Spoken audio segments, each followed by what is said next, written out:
Hello student, आज कर रहे हैं 11th क्लास का फर्स्ट चैप्टर के बारे में। देखो,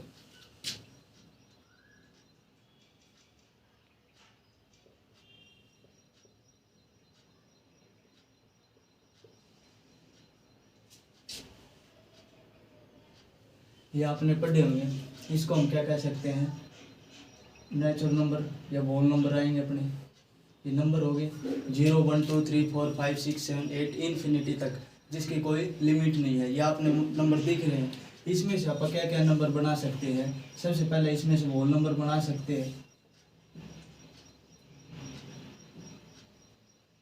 होल नंबर कौन से हो जाएंगे? जो 0 स्टार्ट हो, 0 1 2 3 4 5 इन्फिनिटी तक। उसके बाद कौन सा नंबर बना सकते हैं? नेचुरल नंबर बना सकते हैं। नेचुरल नंबर जो 1 2 3 4 5 6 इन्फिनिटी तक भाई। उसके बाद फिर कौन सा नंबर बना सकते हैं? इवन नंबर बना सकते हैं, जो 2 4 6 8 10 इन्फिनिटी तक। उसके बाद कौन सा ऑड नंबर बना सकते हैं? 1 3 5 7 9 डैश डैश इन्फिनिटी तक।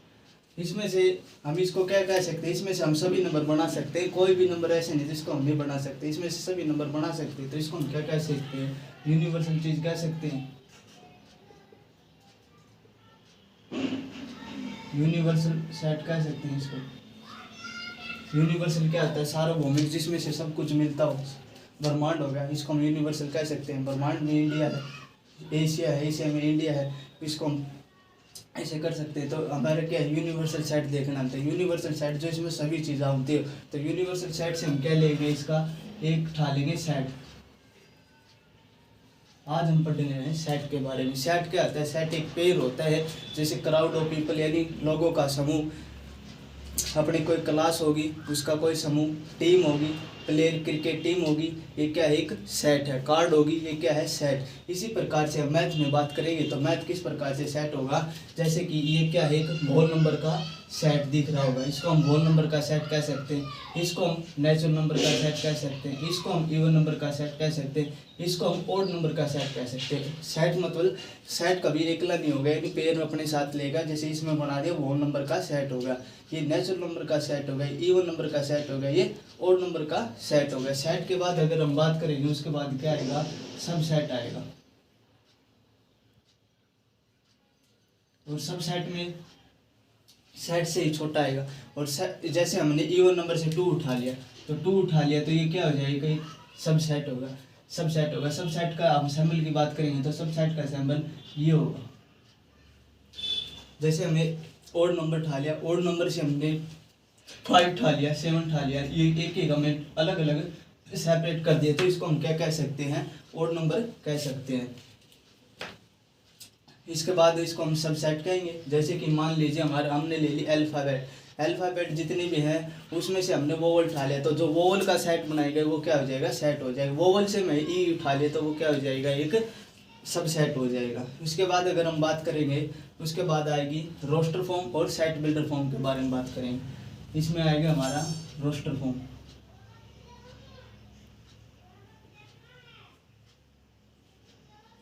रोस्टर फॉर्म के बारे में बात करेंगे। जैसे कि हमने क्या दिख रहे हैं? होल नंबर दिख रहे हैं, तो इसको हम जैसे कि हमारा मिलेगा, जैसे एक्स सच दैट, इसको हम कह सकते हैं such that, x such that is a all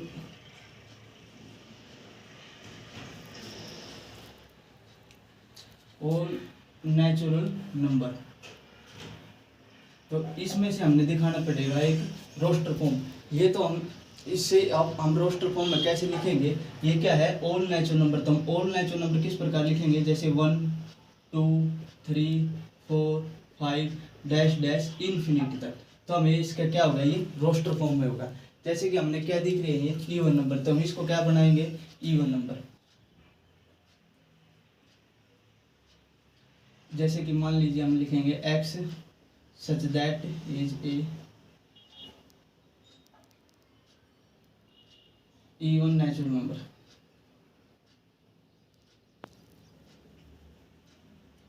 even natural number हम बनाएंगे इवन नेचुरल नंबर को, तो हम उसको रोस्टर फॉर्म में कैसे दिखाएंगे, ये रोस्टर फॉर्म को हम ऐसे दिखाएंगे 2 4 6 8 डैश डैश। तो ये में क्या होगा, ये x such that as even natural number हो गए, जो कि 2 4 6 8 होगी, नेचुरल भी है और क्या है ये इवन नंबर भी है। तो उसके बाद अगर बात करेंगे तो सेट बिल्डर फॉर्म, और सेट बिल्डर फॉर्म भी हम पढ़ा चुके हैं, आपने पता है इसको हम क्या कह सकते हैं, सेट बिल्डर। इस तरीके से लिखेंगे तो रोस्टर फॉर्म, इसको इस तरीके से देगा तो हम क्या कहेंगे, सेट बिल्डर फॉर्म। पढ़ रहे हैं, देखो सेट बिल्डर के बारे में हम करेंगे discuss. Builder form, set builder form पढ़ते हैं।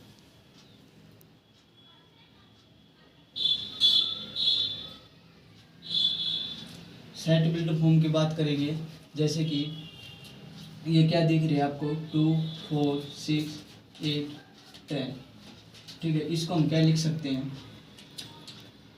x such that x is a even number, ये क्या होगी रोस्टर फॉर्म। या फिर एक जैसे कि 5 25 125 225 625 ये होगी। इसको हम कैसे करेंगे, x such that x is two 5 की पावर n एन। तीनों बताओ, इसकी जो पावर है n जो है 1 से तो ग्रेटर होगा, 1 से जो बड़ा होगा, लेकिन इसको हम 5 की पावर 1 होगी, ये 5 की पावर 2 होगी, ये 5 की पावर 3 होगी, ये 5 की पावर 4 होगी, ये 5 की पावर 5, ऐसे ही 5 की पावर 1 5 की पावर 2 5 की पावर 3 5 की पावर 4 और 5 की पावर 5। तो हम इसको क्या कहेंगे, इससे ग्रेटर देन, इससे 5 से, ये हमारी क्या होगी रोस्टर फॉर्म होगी। रोस्टर फॉर्म के बाद अगर हम बात करेंगे आगे, एक हमारे आता है विलोम, एक होता है नोट विलोम। विलोम की बात करेंगे तो ये जो निशान होगा ये होगा विलोम का, और जो ये निशान होगा ये हो जाएगा नोट विलोम का। जैसे कि हमने सेट पढ़े थे, एक सेट ले लिया, मान लीजिए हमने ले लिया ए सेट 1 2 3 4 5 6, अब इसमें से हमने दिखाना है जो 5 है वो सेट ए में विलोम कर रहा है, तो कर रहा है, तो इसको हम क्या कह सकते हैं, विलोम। जैसे कि मान लीजिए हमें दिखाना है 9, ये बताओ 9 जो है विलोम कर रहा है, सेट ए में नहीं कर रहा है, तो हम इसको क्या कहेंगे, नॉट विलोम, ये होगा। उसके बाद अगर हम बात करें, हम करेंगे बात फाइनेट और इनफाइनेट। फाइनेट मतलब जिसको हम काउंट कर सकते हो, जिसको हम गिन सकते हो, काउंट कर सकते हैं, वो क्या हो जाएगा फाइनेट। जैसे हमारे पास कोई एक सेट ले लिया 1 2 3 4, इसको हम काउंट कर सकते हैं, तो क्या हो जाएगा, ये एक सेट है। मान लीजिए ए बी सी डी, ये किसको गिन सकते हैं, तो क्या हो जाएगा ये फाइनेट। एक इसका अपोजिट होता है इनफाइनेट, जिसको हम काउंट नहीं कर सकते हो, जिसको काउंट नहीं कर सकते हो। जैसे कि हम एक सेट ले लिया 1 2 3 डैश डैश, इसको हमको पता चलता है कहाँ तक इसकी, कोई इसको हम पता ही नहीं कहाँ तक जाना होगा, तो इसको हम क्या कह सकते हैं, इनफाइनेट। उसके बाद अगर हम बात करेंगे, एक आता है हमारा equal set.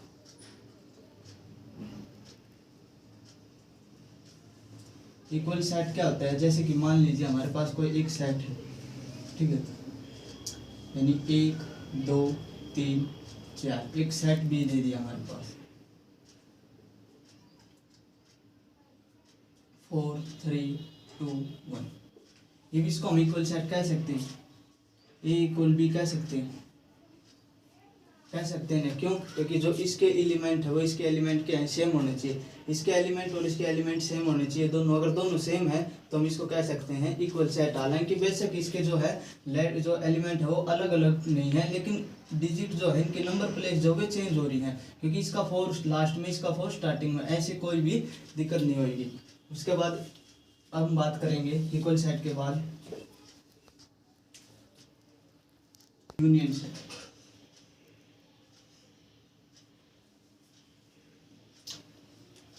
Union set. Union set की बात करेंगे।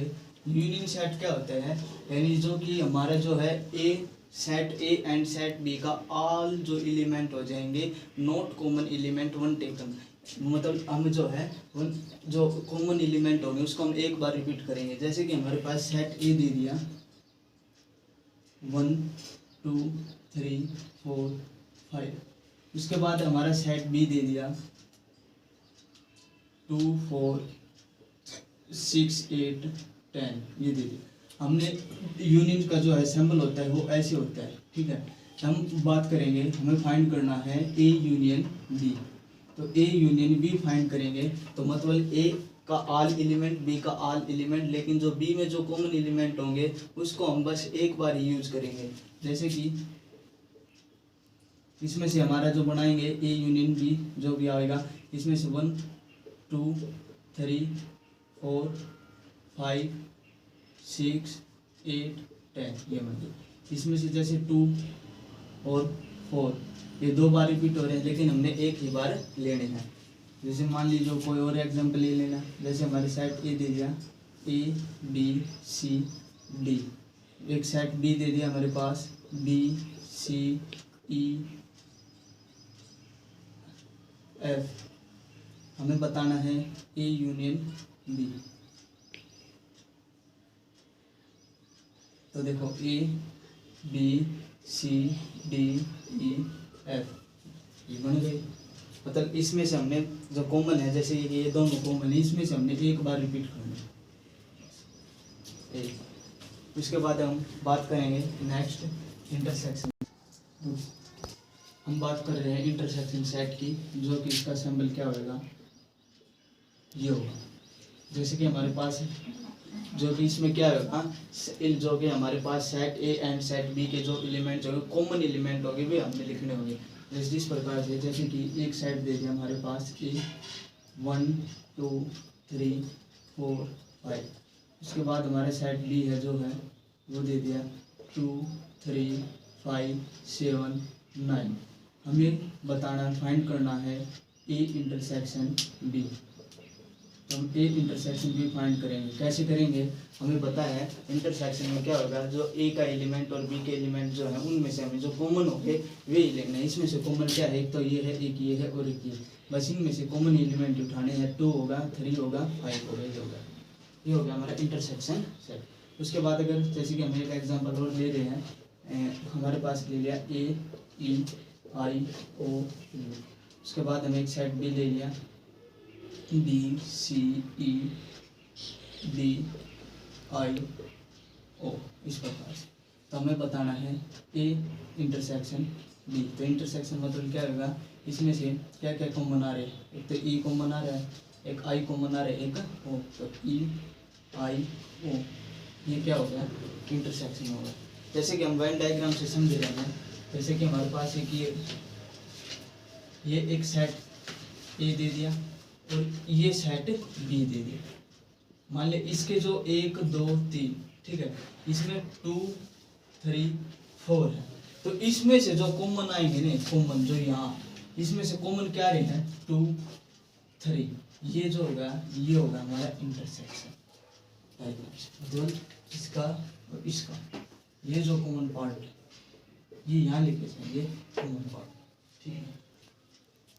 इसको फुल चैप्टर के कंसेप्ट से आप एक्सरसाइज करने की जरूरत नहीं पड़ेगी कहीं और से वीडियो देखने की, ये इसमें एक्सरसाइज का भी पूरा निचोड़ दिया गया है। तो लाइक और सब्सक्राइब जरूर करना।